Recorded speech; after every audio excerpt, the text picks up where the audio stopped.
बहू, मैंने बहुत सालों तक घर का कामकाज संभाल लिया। अब तुम्हारी जिम्मेदारी है, तुम जेठानी जो बन गई हो। जी माँ जी, आप टेंशन मत लीजिए, मैं बहुत अच्छे से घर का कामकाज संभाल लूंगी। बस अपनी चाबियाँ मेरे हाथों में दे दीजिए। अरे बहू, जिम्मेदारी देने का यह मतलब नहीं है कि मैं अपनी चाबियाँ तुझे सौंप दूंगी। मैं तो घर के कामकाज संभालने की बात कर रही हूँ। तेरी नजर तो हर वक्त मेरे चाबियों पर ही रहती है। इतने साल हो गए तेरे को इस घर पे आए हुए, कोई भी ढंग से काम नहीं करती है। अच्छा सुन, आज सबके लिए गर्मा गर्म पनीर के पराठे बना दे। माँ जी, मैं पनीर के पराठे नहीं बना पाती हूँ। तेरी माँ ने तुझे घर से कुछ सिखाकर भेजा भी है कि नहीं? देखो तो, कह रही है पनीर के पराठे बनाने नहीं आते। अरे तुझसे अच्छी तो मेरी छोटी बहू है, सब कुछ बना लेती है। वो पढ़ी लिखी भी है और जॉब भी करती है। माँ जी, आप सारी कमियाँ और सारा रौब मुझ पर ही चलाती हैं। कभी थोड़ा बहुत अपनी छोटी बहू से भी कुछ कह लिया करिए। वो सुबह 8 बजे तक सोती है और 9 बजे ऑफिस के लिए निकल जाती है। घर के कामों में तुझसे मतलब ही नहीं है। अच्छा, वो काम करेगी और तू क्या करेगी? मैं तेरी आरती उतारूंगी। हाँ, आप तो बस अपनी छोटी बहू की ही आरती उतारिए। आपको तो छोटी बहू में कुछ दोष दिखाई ही नहीं देता है, सारी कमियां तो मेरे अंदर ही है। बस बहू, बहुत हो गया, मैं सुबह सुबह तुझसे कोई बहस नहीं करना चाहती। ये पता है ना, आज बहू के मायके वाले आ रहे हैं उसको लेने। उससे पहले मैंने पड़ोस की सभी औरतों को बुला लिया है। वो लोग थोड़ी ही देर में आने वाली होंगी। छोटी बहू तो अपने तैयारियों में ही लगी रहेगी। तो फटाफट से 10-15 लोगों के लिए खाना तैयार कर ले। आज तो मैं बिल्कुल भी खाना नहीं बनाऊंगी, आप बाहर से ऑर्डर कर दीजिए। बहू, चुपचाप खाना बनाती है या तेरे मायके में फोन करूं? फिर कुछ ज्यादा ही चर्बी चल गई है, मेरे बेटे की मार भूल गई क्या? बस माँ जी बस, बर्दाश्त करने की भी हद होती है। हाड़ में जाए आपके रिश्तेदार, आपकी छोटी बहू आपकी लाडली है तो उसे सिर पे बैठा के रखो, मुझसे मत बोलो। इसका दिमाग तो ठिकाने लगाना ही पड़ेगा। माँ, आपने जैसा बोला था मैंने बिल्कुल वैसा ही किया है। बहुत दिन हो गए मुझे ये सहते सहते। आज तो मैंने अपनी सास को जवाब दे ही दिया। जब से इस घर में छोटी बहू आई है तब से मेरी तो इस घर में कोई इज्जत ही नहीं करता। इसलिए अब मुझे भी कोई कदम उठाना ही पड़ेगा। हाँ मम्मी, आप भी मुझे रोज रोज ये आइडिया देते रहे ना। बहू, क्षमा, मैं आपसे थोड़ी देर बाद में बात करती हूँ। क्या हुआ माँ जी? खबरदार बहू, जो तूने अपनी घर तोड़नी वहाँ से बात की, तो मुझसे बुरा कोई नहीं होगा। तेरी माँ एक नंबर की चुगलखोर है। खबरदार, जो तेरी माँ ने मेरे घर में दखल अंदाजी की तो वही तो मैं सोचूं, तेरे अचानक से पर कहाँ से निकल आए। अब समझ में आया तुझे शिक्षा कौन दे रहा था। तुझे तो मैं बाद में देखूंगी, क्योंकि घर पर अब कुछ औरतें आ गई हैं और उनके सामने मैं कोई तमाशा नहीं करना चाहती। अरे तुझे शर्म आना चाहिए।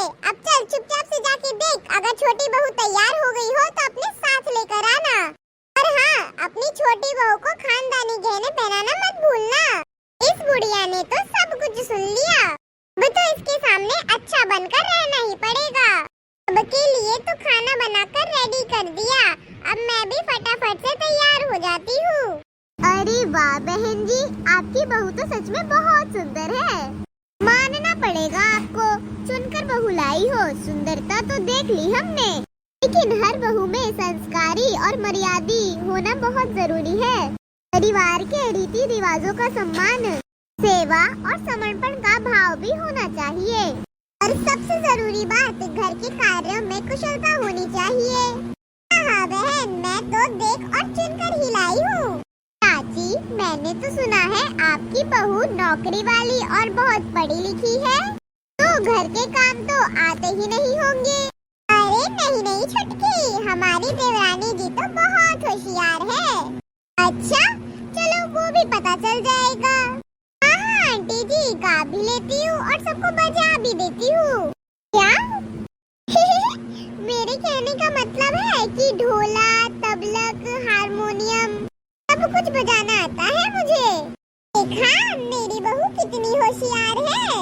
अच्छा तो बहू रानी, इसी बात पे कोई बढ़िया सा गाना सुना दो कि मजा ही आ जाए।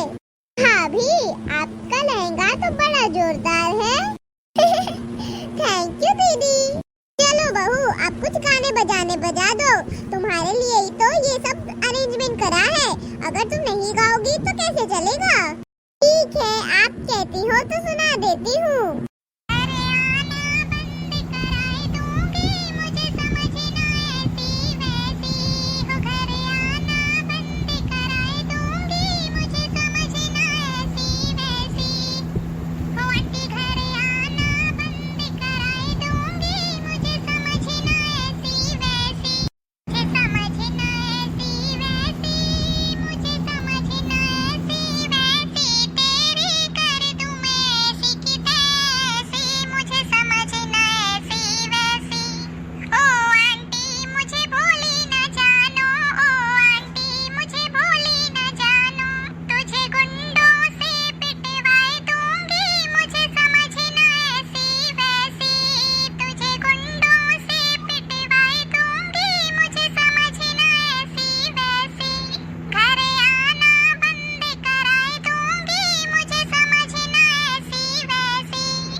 जी, क्या हमें यहाँ पे हमारी बेइज्जती करने के लिए बुलाया था? अरे नहीं नहीं बहन, ऐसा नहीं है। हाँ हाँ, वो तो देख लिया कैसा है और कैसा नहीं है।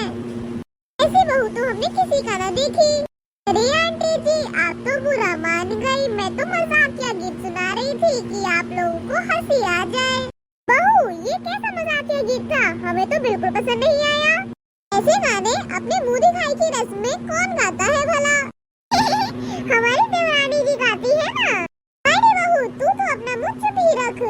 आंटी जी, अगर आपको मेरा ये गाना पसंद नहीं आया तो दूसरा सुनाओ। बस बस, और सुनाने की कोई जरूरत नहीं है, एक ही बहुत था। चलो बिटिया यहाँ से, हम यहाँ पर बैठकर अपनी बेइज्जती और नहीं करवाना चाहते। नहीं, कैसी बदतमीज बहू ढूंढ कर लाई है। अरे बहन जी सुनिए तो। बस जीजी बस, सुनने और समझने के लिए कुछ नहीं रह गया। अरे इससे लाख गुना अच्छी तो आपकी बड़ी बहू है। ऐसे भी क्या पढ़ाई लिखाई कर ली है इसने कि इसको इतना घमंड है? याद रखो बेटा, तुम्हारा ये घमंड एक दिन चूर चूर हो जाएगा। हमने घर आए हुए मेहमानों की बेइज्जती की है, अब हम यहाँ पर एक पल भी नहीं रुकेंगे। छोटी बहू, ओहो मम्मी जी, मेरे को तो ये समझ में नहीं आ रहा है कि मैंने कौन सा गुनाह कर दिया है। आंटी जी को मजेदार गाना ही तो सुनाया है, अब उनको इसमें मजा नहीं आया तो मैं